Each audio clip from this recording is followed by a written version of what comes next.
সকাল 7টায় সিরিয়াল দিছি, তো 11টার থেকে তেল দেওয়া নাকি শুরু করছে, এখনো পাইনি আর কি, আরো ধরেন ঘন্টা 2 লাগবে। এটা আনডিসিপ্লিনের কারণে, তাছাড়া তো তেল যদি থাকে এরকম হবে কেন? এটা ডিসিপ্লিন মনে হয় ঠিক নাই, যার জন্য পাম্প 24 আওয়ার্স খোলা রাখলেই তো পারে। এরা তো ওই 2 গাড়ি নিয়ে এসে 2-3 ঘন্টা দিয়ে বাস শেষ। প্রত্যেকটা পাম্পে একই অবস্থা।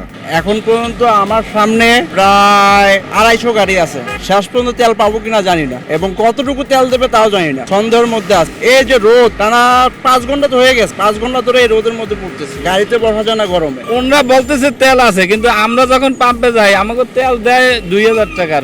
অনেক সময় আছে দেখা যায় 2-1টা পাম্পে একটু বেশি দেয়, সব পাম্পে দেয় না, অনেক পাম্পে যা রেট ওইগুলোই রাখে, ওর বাড়তিও রাখে না। তেলের সংকটে রাজধানী সহ দেশের বিভিন্ন অঞ্চলে চরম ভোগান্তিতে পড়েছেন গাড়ি চালকরা।